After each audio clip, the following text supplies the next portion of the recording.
put your child in an institution. Right. Temple Grandin's mom said, no, we're not doing that. We're keeping her at home, or we're going to provide her what we think she needs, although the information regarding what people with autism needed at that time was very scarce. Right. But she did that. But I use Temple as an example because anyone in the autism community will recognize her and knows what she was able to accomplish. Nowadays, that's not the first, generally not the first thing that the doctor is going to tell you, or whoever is diagnosing your child is going to tell you to do. But it's still incredibly challenging. You get that diagnosis, first you have to try to wrap your head around, well, what does that mean? And in essence, you know, it's not a death sentence, but in essence, it might be, for some parents, the death of what they thought their child was going to be, the death of the dreams of what their child was going to accomplish. So you have to get past that and then realize, well, hey, you know what? She's still my beautiful, beautiful child. And I can hold her, I can love her, I can, you know, kiss her, put her to bed at night. So, and I'm speaking, I say her, because obviously I'm speaking from personal experience, and that's what helped me. But then you just have to realize the support network that's there, the services that are there available, and go with it. But yeah, it's challenging. Wow. It can be challenging. I can imagine. Now, you were talking about siblings and how important it is that they be a part of and also embraced and recognized for who they, because you have 3 daughters, right, Sherry? I do. You have 3 daughters. 3 daughters. So your daughter, now where does she fall in age? She's the middle. She's in the middle, daughter. which is also interesting. Yeah, yeah. It is, because we need to think about middle children in general, okay? Right. And what that looks like and means for them. So how your daughters, how do they respond? And they're amazing, and I don't think I have met a sibling of a child with autism who isn't, quite honestly, who is not very amazing. What they learn from their experiences, they're more tolerant, more patient, more giving, and I see that with both Tatum, my daughter's older sister Megan, and her younger sister Callie. It's funny because Callie's younger than her sister with autism, but you know, she developmentally is older, so it's almost like she's the older sister, but she's still the youngest, so you know, we still have to try to give her that right as the youngest, and it's hard dividing your attention between, you know, our now 20-year-old and her needs, our child with autism, our special needs child, and then the youngest, the baby. You know, it's challenging to say the least. As a mother, I appreciate that. Right. We also have another event coming up also, though. Something that's coming up soon, like on the 29th of July.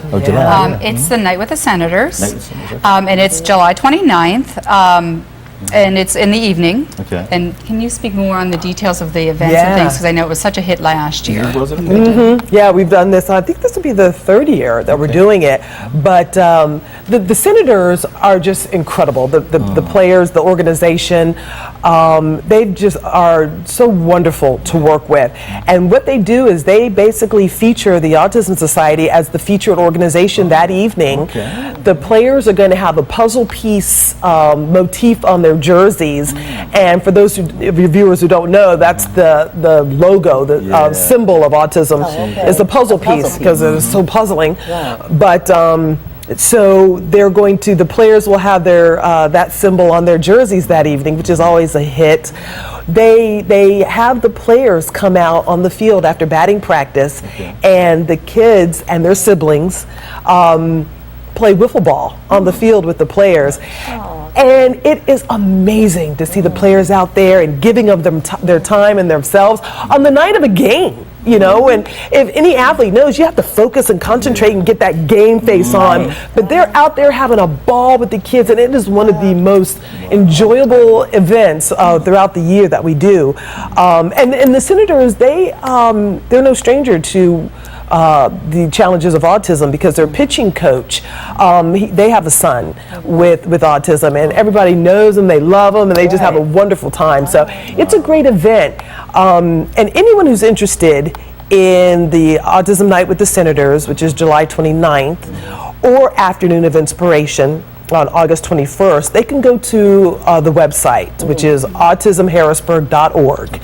There's information on there about each event, all of our events really, but the two that we're pushing today, how they can register, and also if they have any more questions, because what we also wanted to talk about is we can't put on events like this without support, whether it's through other businesses and organizations, through corporate sponsorships. So is it our time to plug and Please plug. solicit? Yeah, plug. How can we help? You rolling, so. But So, yeah. that's good. Okay, so We people could use, we have corporate sponsors who want to get involved can also can contact us through the website to find out how they can do that, and there's different levels of sponsorship available. We have in the area we have what's called the Fatherhood Academy, and we've been really pushing fatherhood, and get more men engaged in family, this kind of thing. But we also have Men Matters through the Hamilton Health Center, and then Proud Dads through the Firm Foundation. So we're all trying to work together. And George Hartwick, Commissioner George Hartwick, has just been a real champion for us in this area as well, and others. Okay.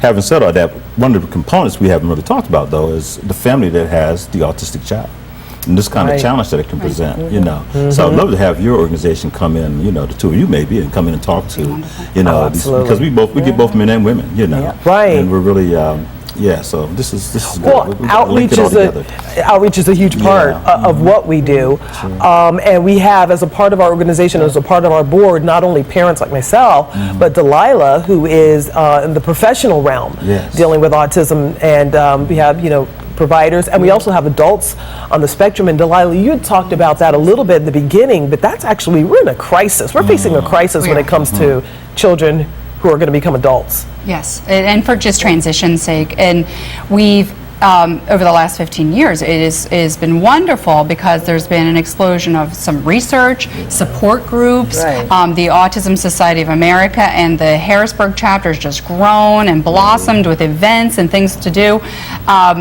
But one of those pieces that we focus more on the little kids in the early days and early intervention and just working them through school.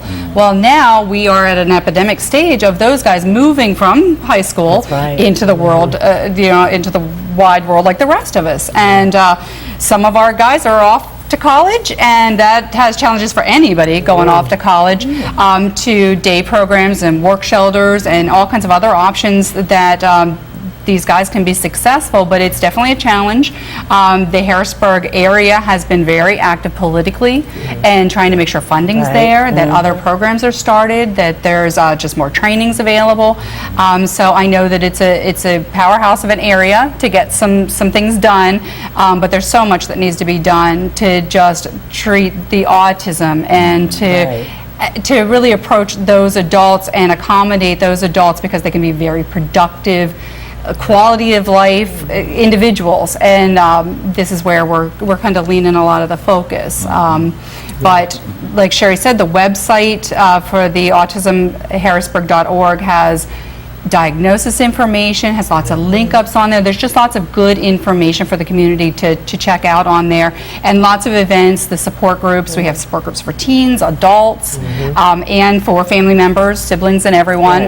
Come to the support groups. They bring in great speakers and different topics that are just at the lead of the field now, or just questions that families have about insurance and services and things like that. So the website really provides a lot of that, and the listserv, which I don't know how many members are on that listserv. It seems like it's an outrageous number.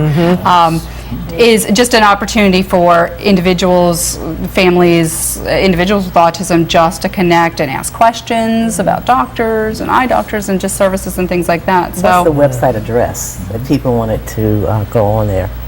For our website is autismharrisburg.org. Now the listserv that Delilah's mentioned, our email support group, which is one of our most valuable resources, really, because Delilah, like you mentioned, you can go on there and say, I'm having a problem with, my child in learning to drive. And then you could just send that email out on our listserv.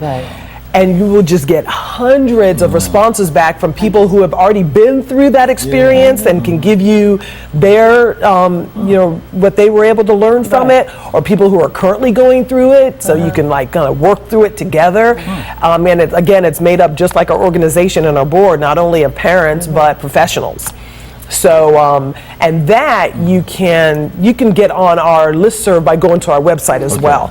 And the website will get you there, okay. Yeah, so it's just a lot of resources, but again, it just gets back to what we try to do, and that is provide support and information, education for our community. You mentioned driving, and it brings up this issue, and that is that not everyone who's autistic is sort of at the same level. Autism doesn't affect each person the same way, so to speak. So there's different levels, right? Yes, sir. And so some people are more functional and less.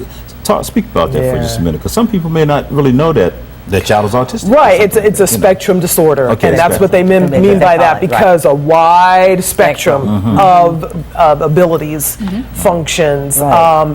And there are a lot of labels, and a lot of people they get caught up in labels, but you got to be able to try to describe it, right? So we have what we call higher functioning, and